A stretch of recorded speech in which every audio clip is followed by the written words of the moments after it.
This is the Creative Producers Toolkit. We're Orange Video, a commercial production company based out in Tallahassee. We do a lot of state, local, and city type of productions, and we specialize in commercial storytelling. And we'll dive into that later on, but when RJ asked us to come speak, we created this presentation to, as we were creating it, we found that we ended up showcasing our workflow or our standard operating procedures of our process of producing movies or films, and not movies, commercials. And I'm a producer here, and Ethan's a cinematographer, and so we come at two different perspectives. I'm more of the commerce side, or the business side of things, and Ethan comes at it at more of the creative and technical side point. And so sometimes we clash heads, but we try to work together so that we can help our clients and create a beautiful product. And so you'll see both sides of production, and you'll see where we have the same ideas and where we kind of where we can clash or have a discussion about. And so yeah, we're really excited for you guys to be here, and we'll get started pretty soon. What do you want to say? How are you getting started? So again, my name is V. Wynn. I'm the producer at Orange Video, and my job is to work with our clients, and I do a lot of business development. I'm behind the computer doing a lot of emails, and as Ethan says, I staple a lot of paper. But I do a lot of the logistical aspects of production. And as a cinematographer, I kind of have a little bit more of the creative side. We be working in and developing plan for each project, and then I lead a team of people to go and attack that plan. Yeah, and Ethan and I both started off as one-man band videographers, and we slowly worked our way up into building bigger crews. And now we came at this. Some of our crews scale, and we can have as big as 20 to 30 people on our crew for one production. But sometimes, a lot of times, it's just me, Ethan, and maybe one or two other people.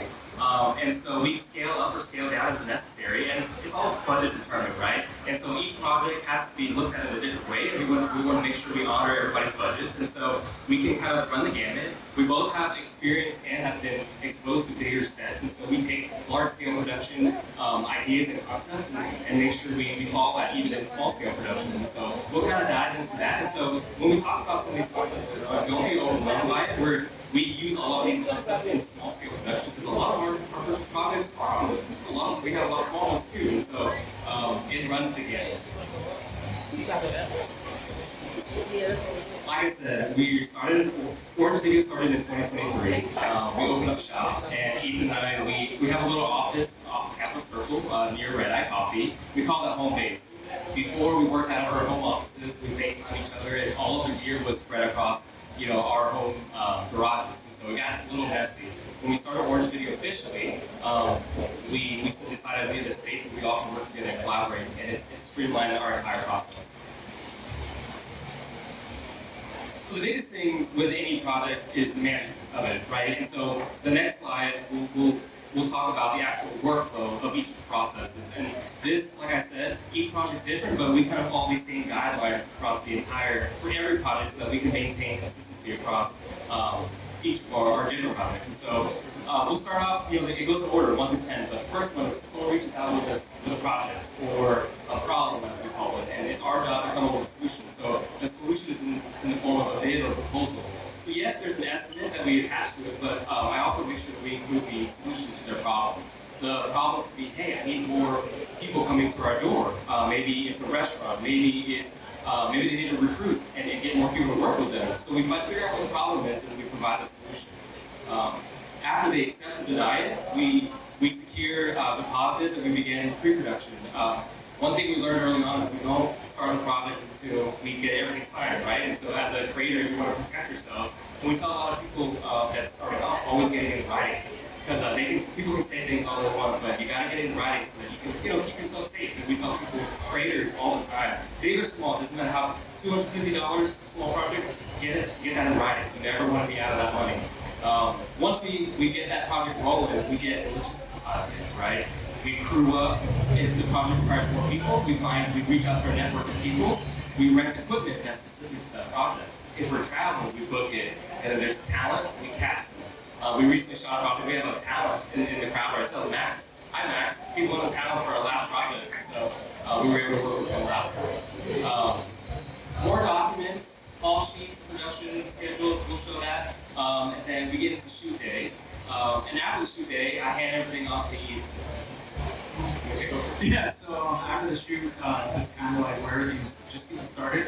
Because then we get to take it into post, we get to call for all the footage, we get to rough cuts, and then between me and maybe some other team members, we'll kind of look at it, dwindle it down to, I think, our best go at it based off of what the client's wanting, and we'll send it out.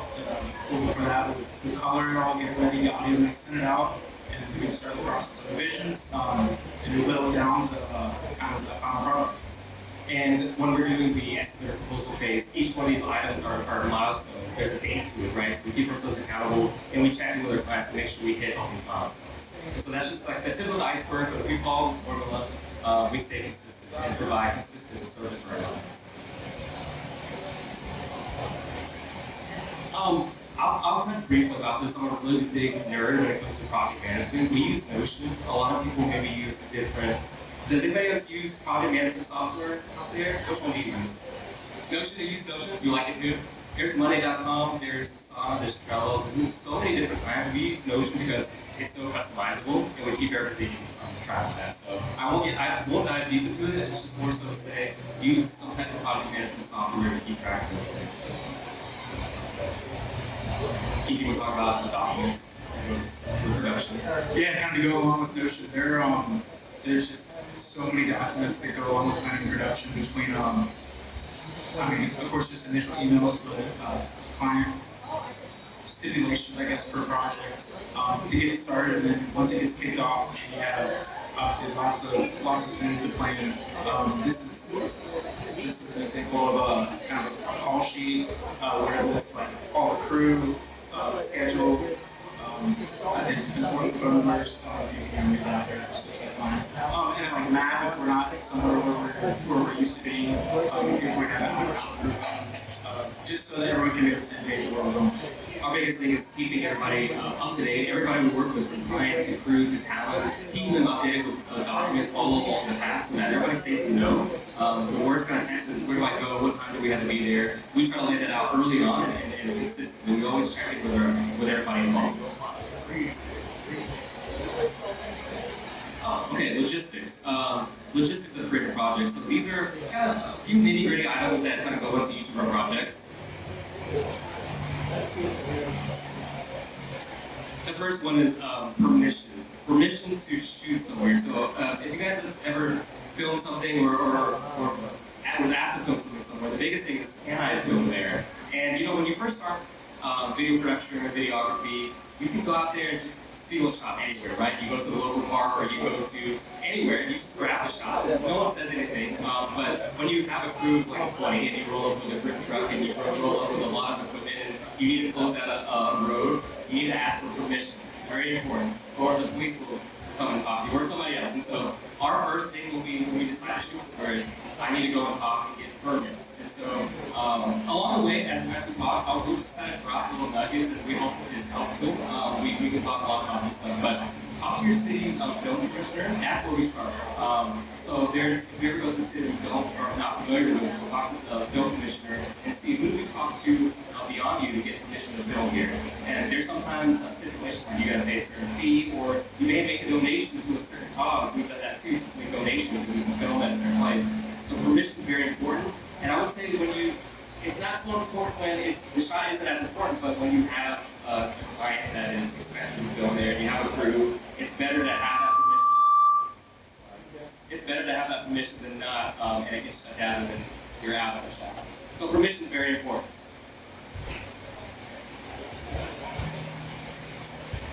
Yeah, so one way to help us when we're on location checking out where to shoot to see if this is the place that we need to get permission to shoot at. There's tools that help with that, so you're going to have around camera and multiple lenses. Definitely look at engagers, just an app that we use that allows us to frame up our shots and see this location we want to shoot at, 2, what's the best angle to shoot at this location, and 3, what lens do we need to go with. So when we get there, we're ready to go. So when we have a big team of people, we can disseminate information we need to quick. So as you can see, you can type in what camera you're going to be shooting on. You can enter in different focal lengths, so you have options. So when you're on location, you can thumb through those different focal lengths and it'll basically zoom in or crop in your phone's camera so that you can see the different focal lengths. So if you have a really zoomed in shot, it'll crop that. And so then that way, once you have all those shots, you can take those and build storyboards with them. You can present those to the client and see if they approve the locations and all the stuff online. Oh yeah, so this is a smartphone app that anybody can get, and so instead of me even taking a big camera when we're out this pre-scout, right, or we found a location, we want to go there before the shoot, Ethan just holds his phone and we walk around and it's very nonchalant, we don't have a big camera, so we do test shots, and like Ethan was saying, we present these shots to the client. We can build out a storyboard based on the script so that we can show the client, walk them through that in our pre-production meeting and get approvals. And so we shoot to these storyboards pretty much, and so you'll see me standing in a lot of times with a client, and we're just doing random things so that we can show them as the talent or actors we're standing in. And so, yeah, storyboards, tech scouts. Just a note, I think the biggest thing that when we talk about large-scale production, the concept is everything is thought about beforehand. And so we don't leave things up to chance.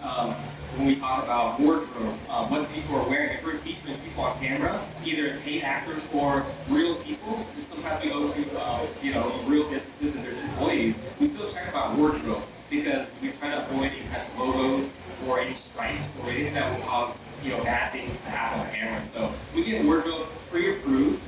We have the talent send in wardrobes, or we purchase the entire wardrobe if they don't have it. And so we gotta lean on what's real, and we supplement those. We try to get all those improvements on the front end, so there's no question when we get there. Has anybody ever run into that before? Bad wardrobe? Yeah, it's sometimes scary. I'll tell you about it. A lot of times, before a commercial, I always ask Ethan to set up a lighting diagram for me because as a producer, I need to stay on track. So I never want to do the situation where Ethan goes on with his crew, doesn't know what to shoot or how to shoot something. Everything's pre-planned, so he builds a lighting diagram before he even gets to the shot. Yeah, so along with that special phone app pagers to see what framing you want for any specific shots, always take extra location photos so that you can see, oh, there's a wall right here, I only have 2 feet built here, there's a window over here. So that when you go and plan through the shots, you know how much space you have to do, you know what to bring, what kind of lights, what kind of diffusion you need. And so yeah, this is obviously something we dissected after we got a shot. But there's different programs you can use, even if you're just opening up a blank document or just open up a notebook with pen and paper. You can sketch out, subject's going to be here, camera's going to be here. Now, where do I need to place my lights? Where do I need to have people, props happen? Yeah, in our last shoot, we were filming a school that was newly built, so we didn't have the floor plan, and they didn't have the floor plan either. So somebody on our team, Tia, she rebuilt the entire map. She made a blueprint for us so that we can go back with our group and kind of scheme out where we're going to be at each location in time. And so it's very important for us to be prepared when it comes to where we are, when we're shooting, what we're shooting. So we talked about the pre-production side of it, but now we'll talk about the crew. And so you'll see Ethan and I up here. We're the founders of the video, and like I said, we can scale down and just be us two on set, but we can scale up and get bigger crew. And so we'll talk a little bit about that, who we're looking for, and how we find it. So who here has ever filmed a video for someone else, for a client or something like that? Yeah. All right, awesome. Was it just yourself? Was it a big crew? How many people were on your team? Any hands? Yes, sir. Mixture of both. Okay. Like I said, one of the first video or something. Yes. Awesome. So you know that. So this right here, it says crew. It says really a role list because depending on how big your team is, if you're just doing it by yourself, if you have 20 people on, these roles get divvied up to different people. It might be one person per role, it might be one person covering the whole unit. But yeah, so this is typically what we at least need role-wise as we're deciding per project if we need to fill all the spots or if we're putting off for people. So the typical people we have on is the director, producer, production manager to help keep things rolling, cinematographer to film the spot and help the lighting team, everything know where to put lights and all that. First AC would be kind of their assistant. Then you have the gaffer and grip, those are the people in charge of placing the lights and rigging all the things. Audio operator, that's the person on set, we go to see how the different pole and the overhead. Production designer, you might hear it referred to as art. That's to make sure that everything that you see in frame looks good, whether it's let's place a note looking on the table or a coffee mug, or let's go grab some plants and go inside. Make it look good. There's wardrobe, stylist, hair and makeup. Sometimes that's even 2 separate people. And then it could be one or many production assistants, PAs. They're our catch-all. We show this list because we really like to stress to our clients that, especially if you're starting off where you're a one-man person, one woman, if you have to do everything, it gets really busy, right? Sometimes clients don't only have the budget for one thing. So we show them this list to show that it takes a lot, and as a one-person band, you may have to do all these things, and it's hard to split your headspace and your time across these different things. And what we say is that one of these roles you lose out, right? So if you're directing and cinematographer, like, you can shoot, but what about the hair and makeup? You can't stop to go do that too, or you can't do audio and make sure everything's done there. And so we just try to stress that it's very important to have these roles filled whenever possible. And it's our job to educate our clients which roles need to be filled for their project. We will lose certain roles if we know that we don't need it or to save on budget. And so we just try to be realistic with what the project calls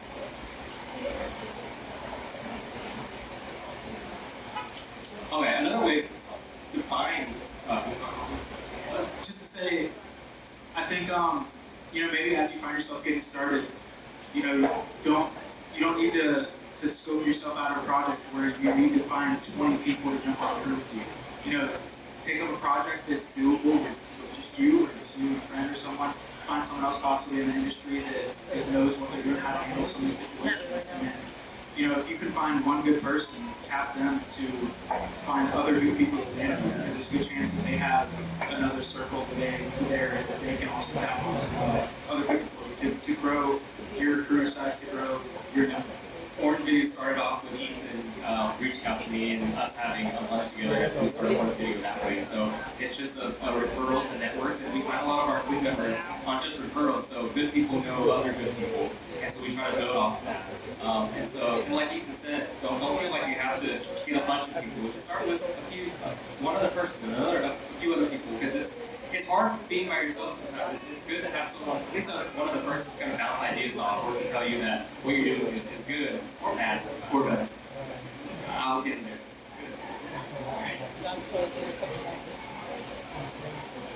On-set training.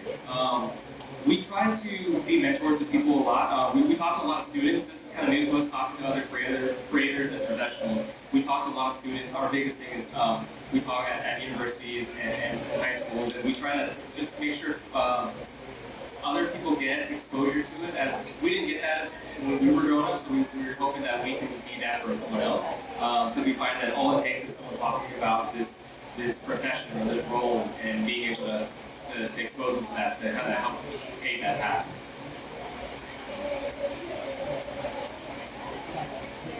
Moving on to the client side of things, and some of you guys may be clients, and so my job as a producer is to liaison with my clients, make sure they're taken care of it, and we keep a good line of communication throughout the production process of the commercial. And so my job on a daily basis is answering emails and phone calls to make sure that we keep these projects on track and on schedule. So I can be bouncing between 10 to 20 projects on a single day, and so it's a lot I have to work back and forth between. And so we try to. I have a few tips that I kind of I follow so that I can keep up with it. Yeah.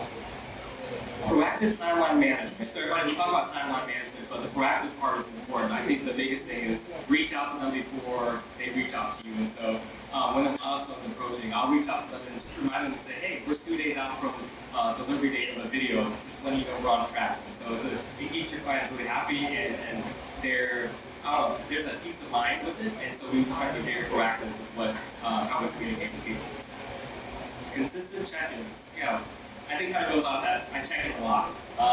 I've been told on set that I talk too much or over-communicate, but that's something I have to do, and I want to make sure that everybody knows exactly where we're headed.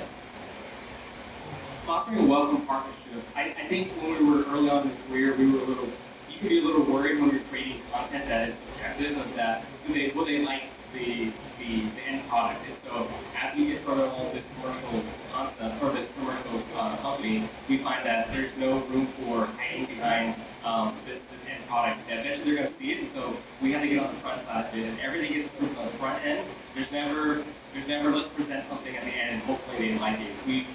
The stakes are a little bit too high on our side to leave it up to chance and leave it to the last minute. And then transparent communication. Everything from line items and what we're spending our money on when they give me the production budget. We keep everything pretty transparent and we show them exactly what we do, how we spend it, where we spend it, and when. Eating was talked about visualization. Oh yeah, so I think the whole journey that we go on with clients or when they choose to go on that journey with us, it's all about getting confirmation, getting yeses, the whole process. So that starts early on in the pre-production process when V is dealing with client and presenting schedules and I don't know, just everything about this shot list. This is the word. So it goes all the way from there, and then when you're on set, it helps to get yeses while you're on set. You know, even if they need to be looking over your shoulder. I know that it's not always the most fun thing, but if you can get a yes while you're there on the day, one, they see what you're up against, they see, you know, kind of the challenges that you're facing on the day, but if they can see the shot that you're getting, so that by the time you get into edit, and then, you know, providing that final video, then they kind of have already improved, or they should have already improved everything up to that point, so that by the time you get in that final video, it's easy to see that. My job on set as a producer is to keep the clients away from Ethan as he's filming, so I try to put them as far away as I can. So they have their own video village, as we call them, so all of their notes go through me, and then I can, figure out what they really need and get Ethan what he needs, instead of, there's never like a constant flow of just someone talking in his ear. I have to take that and filter it and provide them feedback. So that's kind of real-time feedback.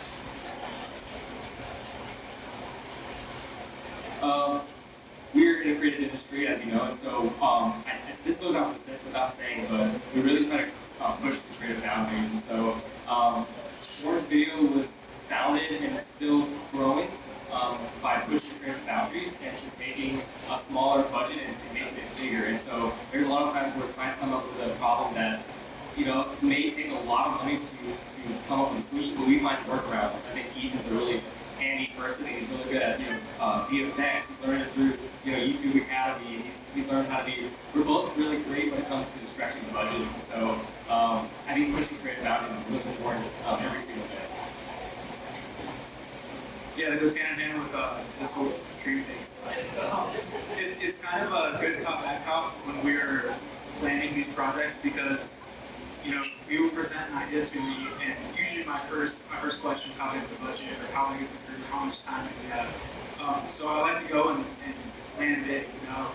I want so many lights, I want big lights, I want so many people, we need extras, we need talent.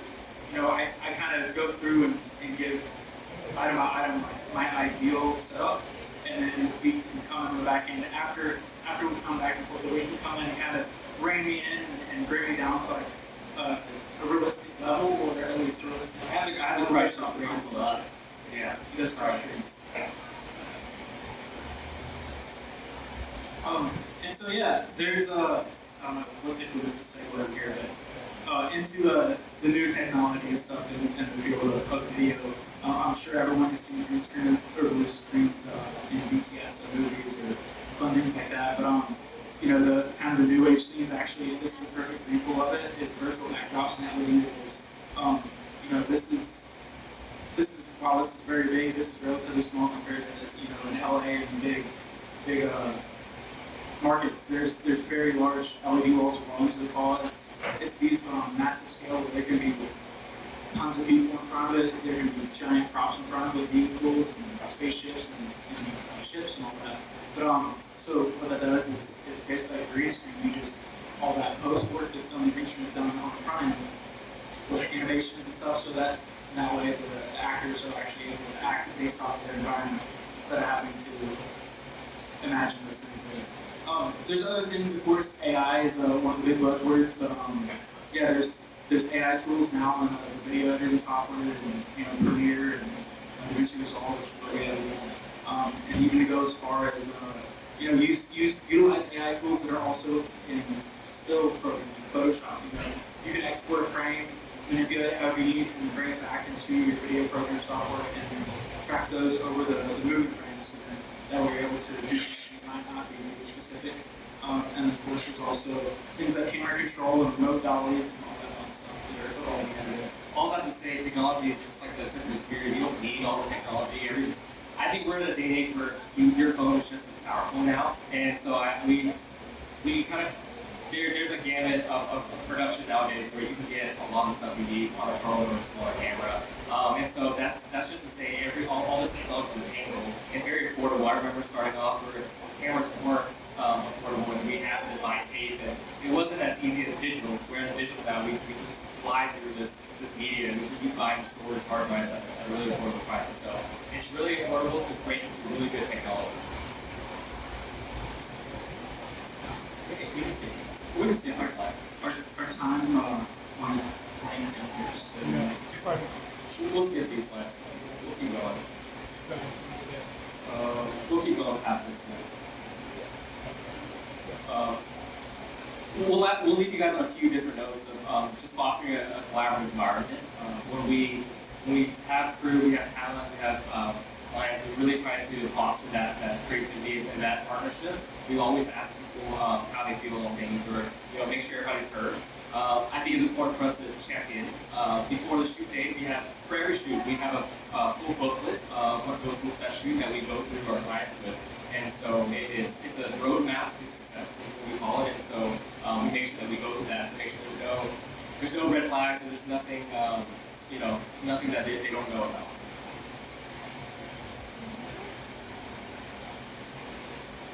Okay. We talked about this earlier on about protecting the chain of command, making sure that Ethan's the cinematographer. I make sure that all of the feedback, if it's real-time feedback, filtered through somebody else, so that he isn't bogged down by the technical or the politics and things. He's focused on the creative and making sure that things look good. And so we have a chain of command, and we try to foster that and make sure that that's being followed.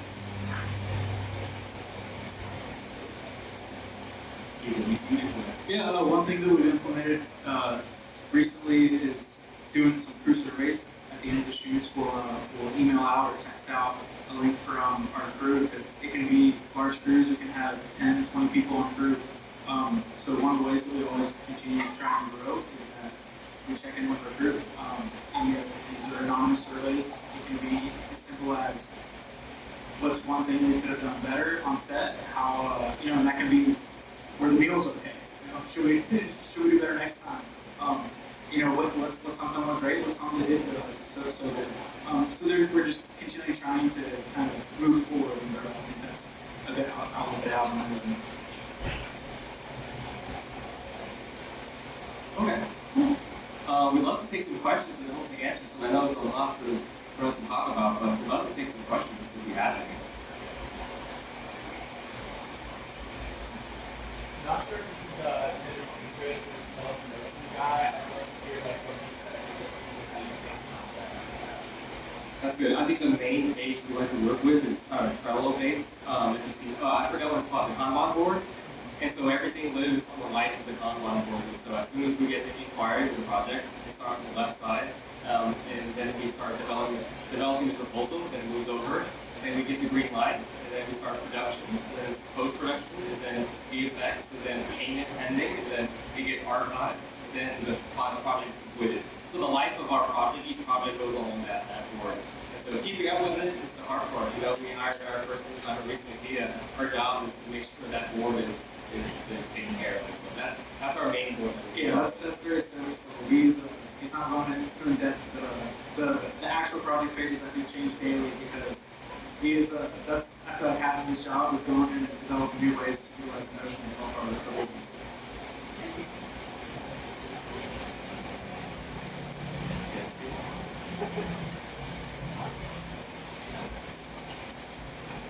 If you could go back in tell yourself one piece of advice when you were first starting out as like a woman and man? What would it be for both of you? Okay.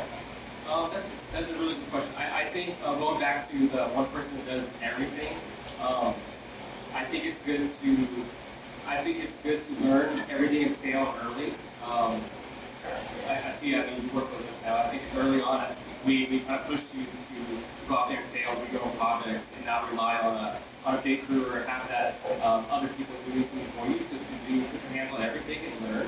I think secondly is being exposed and getting on set with other creators. I think being a part of these events like this is very important. That's how Orange Video Network is being part of creative events like this. And I think it's being closer to like-minded people is very important early on in your career. I'll just say, just to close this out, yeah, go on having your hand in everything so that you can see what you like and develop more of your passion and find out what you like, find out what you don't like, find friends, find other industry professionals to do that for you, to grow your team, to grow your crew, to move everything forward. Thank you guys. Thank you guys. Like more.